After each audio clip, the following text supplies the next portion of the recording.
Hello everyone and welcome back to the English hour. आज हम लोग जिस पोम के बारे में डिस्कस करने वाले हैं उसका नाम है अ वैलेडिक्शन फॉरबिडिंग मॉर्निंग, जिसको लिखा है जॉन डन ने। जैसा कि आप सबको पता ही है, जॉन डन एक मेटाफिजिकल पोएट थे जिनका जन्म हुआ था 1572 में और उनकी डेथ हुई थी 1631 में।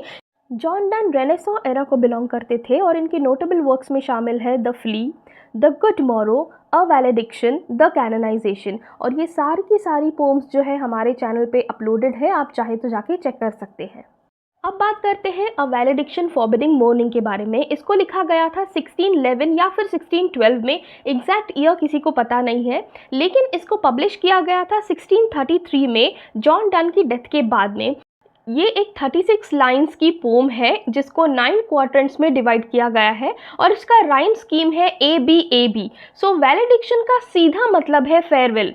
जॉन डन ने ये कविता अपने वाइफ के लिए डेडिकेट की है। बेसिकली जॉन डन किसी जर्नी पे जा रहे हैं, तो जर्नी पे जाने के पहले ये जो बातें हैं वो अपनी वाइफ से बोल रहे हैं। ये जो पोम है ये स्पेसिफिकली एम्फसाइज करती है स्पिरिचुअल लव पे, which remains strong despite of the physical separation. तो इस पोम में बेसिकली ये बताया गया है कि भले ही फिजिकल सेपरेशन कितना ही हो, कितनी ही दूरी हो हम में, लेकिन हम लोग का जो लव है वो बहुत स्ट्रांग है। क्यों? क्योंकि ये स्पिरिचुअल लव है और हम दोनों में कितनी ही दूरियां आए लेकिन फिर भी हम लोग एक दूसरे के पास ही रहेंगे।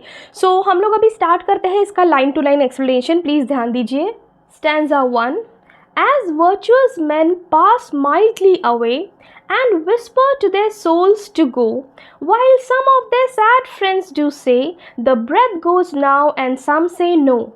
फर्स्ट स्टैंजा में जॉन डन कहते हैं कि जो वर्चुअस मैन है वो बहुत आसानी से पास अवे हो जाते हैं, मतलब वो बहुत आसानी से उनकी डेथ हो जाती है, बिना किसी डर के, बिना किसी ड्रामा के बहुत आसानी से मर जाते हैं। वर्चुअस लोग मतलब जो स्पिरिचुअल लोग होते हैं, जो बहुत महान लोग होते हैं, वो माइल्डली पास अवे हो जाते हैं, बल्कि वो खुद अपनी सोल से बोलते हैं कि आओ और मुझे ले जाओ।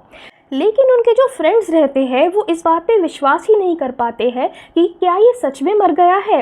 कुछ बोलते हैं कि हाँ इसकी सांसें अभी तक चल रही है और कुछ बोलते हैं नहीं इसकी सांसें अभी थम गई है।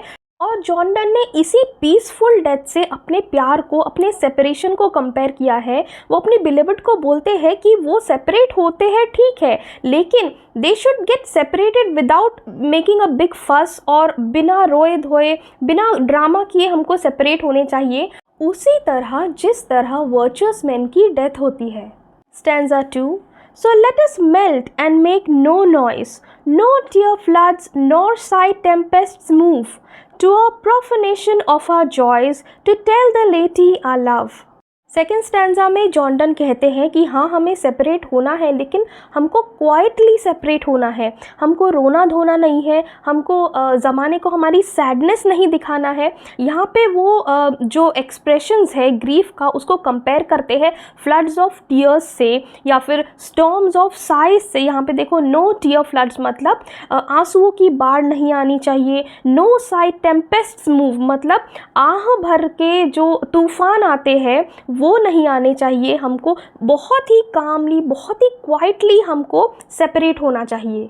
अगर हम ऐसा करते हैं, अगर हम हमारी सैडनेस लोगों को दिखाते हैं, तो ये हमारे प्योर लव को, डीप लव को बहुत डिसरिस्पेक्ट करेगा और ये हमारे प्यार के लिए बिल्कुल एप्रोप्रिएट नहीं होगा। हम लोग का जो प्यार है बहुत ही स्पेशल है, सेक्रेड है, तो हमें हमारे प्यार को इस तरह ज़माने को दिखा के उसकी जो प्योरिटी है उसको रुइन नहीं करना है। हमको हमारी जो फीलिंग्स है वो ऑर्डिनरी पीपल के साथ में शेयर नहीं करनी है। ये बहुत ही प्राइवेट है हमारे इमोशंस, इसलिए हम लोग अगर सेपरेट होंगे तो हमको बहुत ही क्वाइटली और बहुत ही कामली सेपरेट होना है। यहाँ पे प्रोफेनेशन का मीनिंग होता है जैसे बहुत ही प्योर चीज़ को, बहुत ही पवित्र और सेक्रेट चीज़ को किसी मतलब डिसरिस्पेक्टफुल मैनर में ट्रीट करना। Stanza 3। Moving of the earth brings harms and fears. Men reckon what it did and meant, but trepidation of these fears, though greater far, is innocent। Third stanza में John done कहते हैं कि जब earthquake आता है तब लोग बहुत डर जाते हैं और समझ नहीं पाते हैं कि ये एग्जैक्टली हो क्या रहा है धरती के साथ में, लेकिन जब दूर बहुत बड़े बड़े प्लैनेट्स, अर्थ से भी दुगने तिगने बड़े प्लैनेट्स उतनी ही तेज़ी से बल्कि और ज़्यादा तेज़ी से मूव होते हैं, फिर भी लोगों को कोई फ़र्क नहीं पड़ता है, लोगों को पता तक नहीं चलता है कि अरे वहाँ पे भी प्लैनेट्स मूव हो रहे हैं। तो इससे जॉन डन ने खुद के प्यार को कंपेयर किया है। उन्होंने क्या कहा है, जो ऑर्डिनरी लव है वो अर्थक्वेक के जैसा है, मतलब थोड़ा सा भी शेक होता है, थोड़ा सा भी सेपरेट होता है, थोड़ा सा भी हिलता है तो ईजिली डिस्टर्ब हो जाते हैं लोग। लेकिन हमारा जो लव है वो बहुत स्पेशल है, बहुत ग्रेटर है उन प्लैनेट्स की तरह जो कितना ही शेक करते हैं, कितना ही सेपरेट होते हैं, लेकिन फिर भी वो स्टेडी है, वो अनअफेक्टेड है डिस्टेंस से। तो हमारा लव बिल्कुल उन प्लैनेट्स की तरह है, ना कि अर्थक्वेक की तरह जो कि सेपरेशन से इजीली डिस्टर्ब हो जाए। Stanza 4, dull sublunary lovers love whose soul is sense cannot admit absence because it doth remove those things which elemented it। यहाँ पे जॉन डन कहते हैं कि जो फिजिकल लव होता है, जो कि सिर्फ और सिर्फ टच पे या फिर साथ होने पे डिपेंड करता है, वो सेपरेशन सर्वाइव नहीं कर पाता। इस तरीके का प्यार जो होता है वो सिर्फ और सिर्फ सेंसेस पे बेस्ड होता है, मतलब एक साथ में रहना, एक दूसरे को टच करना, एक दूसरे को देखना, इस तरीके का प्यार सिर्फ और सिर्फ सेंसेस के ऊपर डिपेंड करता है, जो कि बहुत जल्दी कम हो जाता है या फिर ख़त्म हो जाता है जैसे ही दो लवर्स के बीच में डिस्टेंस आता है। However, मेरा और मेरी जो बिलवड का प्यार है वो बहुत डीपर है, बहुत स्पिरिचुअल है। ये सिर्फ और सिर्फ फिजिकल प्रेजेंस पे या फिर फिजिकल अट्रैक्शन पे या सेंसेस पे बेस्ड नहीं है। So even if they are apart, वो कितनी ही दूरी आए दोनों में, कितना ही सेपरेशन आए, their love will remain strong, क्योंकि ये किसी सेंस का, किसी प्रेजेंस का, किसी फिजिकल टच का मोहताज नहीं है। इन दोनों की सोल्स जो है वो आपस में कनेक्टेड है, right? They are not tied to physical closeness. That is the reason their love will remain strong, कितना ही separation और कितना ही distance दोनों के बीच में आए। Stanza number 5, but we by a love so much refined that ourselves know not what it is, enter assured of the mind, careless eyes, lips and hands to miss। आगे John Donne कहते हैं कि हमारा जो प्यार है वो इतना प्योर है, इतना रिफाइंड है कि अब तक हम खुद नहीं समझ पाए हैं कि एग्जैक्टली हमारा प्यार कैसा है। हमारा प्यार किसी कनेक्शन पे बेस्ड नहीं है। क्यों? क्योंकि हमारी सोल्स कनेक्टेड है, हमारे माइंड्स कनेक्टेड है। अनलाइक ऑर्डिनरी लवर्स, जो ऑर्डिनरी लवर्स है उनका जो प्यार रहता है फिजिकल क्लोजनेस के ऊपर डिपेंड करता है, ना कि स्पिरिचुअल कनेक्शन के ऊपर। इसीलिए हमारा प्यार जो है हमेशा स्ट्रॉन्ग रहेगा, नो मैटर कितना ही डिस्टेंस आ जाए। हम ये नहीं जानते कि जो ऑर्डिनरी लवर्स है वो किस तरीके से अपने लवर का आइज़ मिस करते हैं, लिप्स मिस करते हैं, हैंड्स मिस करते हैं, हम ये नहीं जानते। क्यों? क्योंकि हम कभी एक दूसरे को मिस करते ही नहीं। क्यों? क्योंकि हम हमेशा एक दूसरे के पास रहते हैं, क्योंकि हमारी सोल्स कनेक्टेड है। Stanza 6, are two souls therefore which are one, though I must go, endure not yet a breach but an expansion, like gold to airy thinness beat। 6th stanza में जॉन डन कहते हैं कि हमारा प्यार इतना strong है, इतना deep है कि हम लोग दो सेपरेट पीपल है ही नहीं, हम एक सोल बन चुके हैं, हम एक आत्मा बन चुके हैं। भले ही मुझे जाना पड़े, लेकिन मेरे जाने से, हमारे बीच के इस सेपरेशन से हमारा जो प्यार है वो ब्रेक नहीं होगा, वो ब्रीच नहीं होगा, बट एक्सपैंड होगा। उसी तरीके से एक्सपैंड होगा जिस तरीके से गोल्ड एक्सपैंड होता है जब उसके ऊपर हैमर तेज़ी से और ज़ोर से मारा जाता है। गोल्ड जो है वो थिन बन जाता है, वो पतला बन जाता है, लेकिन वो कभी टूटता नहीं, वो स्ट्रेच होता है, एक्सपैंड होता है। उसी तरीके से हमारा प्यार भी है। भले ही कितना ही सेपरेशन आए, कितना ही डिस्टेंस आए, हम हमारे प्यार को टूटने नहीं देंगे। हमारा प्यार ब्रेक नहीं होगा, बल्कि वो फ्लेक्सिबल होगा, अनब्रेकेबल होगा, वो स्ट्रेच होगा, वो स्प्रेड होगा। क्यों? हमारा प्यार बिकॉज इतना स्ट्रॉन्ग है।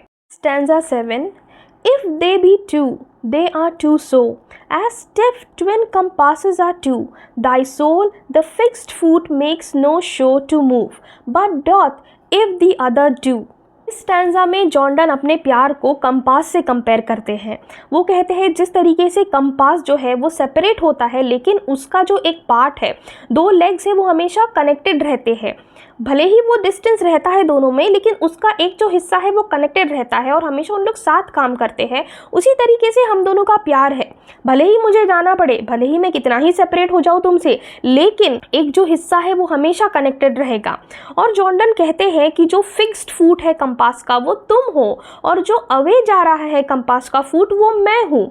भले ही मैं ट्रैवल हूँ, भले ही मैं तुमसे अवे जा रहा हूँ, डिस्टेंस में हूँ, लेकिन तुम हमेशा खुद को मुझसे जोड़े रखती हो। क्योंकि हमारा जो एक पार्ट है वो हमेशा एक दूसरे से कनेक्टेड है। और किस पार्ट की बात हो रही है यहाँ पे, वो कंपास का जो पार्ट ऊपर का हिस्सा जो हमेशा कनेक्टेड रहता है, जॉन डन ने उस पार्ट को एक दूसरे की सोल से कंपेयर किया है। हमारी सोल जो है हमेशा कनेक्टेड रहती है, भले ही मैं कितना ही दूर तुमसे चला जाऊँ। Stanza 8. And though it in the center sit, yet when the other far doth roam, it leans and hearkens after it, and grows erect as that comes home. Stanza में जॉन डन कंपास के साथ में अपने प्यार का comparison जारी रखते हुए कहते हैं कि जैसे जो वन लेग है कंपास का, जो फिक्स्ड पोजीशन में रहता है, जो कि तुम हो, तुम लीन करती हो, मूव करती हो जब मैं फार अवे होता हूँ। कहने का मतलब ये है, जॉन डन अपनी बिलवड को बताते हैं कि जिस तरीके से कंपास का जो दूसरा हिस्सा है वो जब मूव होता है तो जो पहला हिस्सा है वो झुक जाता है, थोड़ा सा मूव होने की कोशिश करता है, लेकिन जब कंपास का दूसरा हिस्सा है वो फिर से अपनी पोजीशन में आ जाता है, फिर से अपनी बिलवड के पास में आ जाता है, तो वो फिर से अपनी इरेक्ट पोजीशन में आ जाता है। मतलब जब मैं अपना ट्रैवल ख़त्म करके, ये डिस्टेंस ख़त्म करके मैं जब तुम्हारे पास में लौट आऊँगा, वापस आ जाऊँगा, तो हम हमारी पुरानी ज़िंदगी फिर से स्टार्ट करेंगे। हम वैसे ही रहने लगेंगे जैसे पहले रहते थे। तुमको लीन होने की, तुमको डिस्टेंस होने की ज़रूरत बिल्कुल नहीं है। Stanza 9. Such will thou be to me, who must, like the other foot, obliquely run. Thy firmness makes my circle just and makes me end where I begin.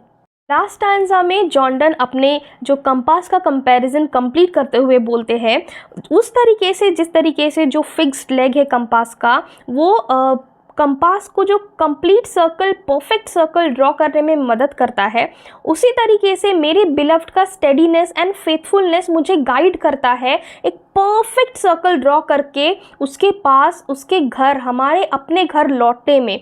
उसकी जो स्ट्रेंथ है, उसकी जो लॉयल्टी है, वो हमेशा बैलेंस्ड रखती है और मुझे हमेशा जिस पॉइंट से मैंने स्टार्ट किया था वही पॉइंट पे मुझे वापस आने पे मजबूर करती है।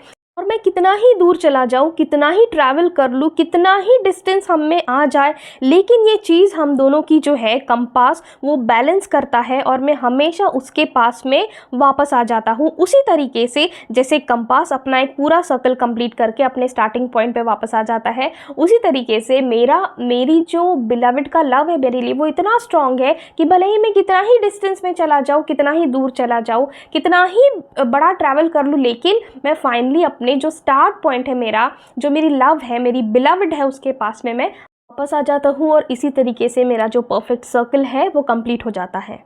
सो ये था वैलिडिक्शन का ईजीएस्ट एक्सप्लेनेशन। जितना इजी पॉसिबल था उतना इजी वे में मैंने आपको समझाने की कोशिश की है।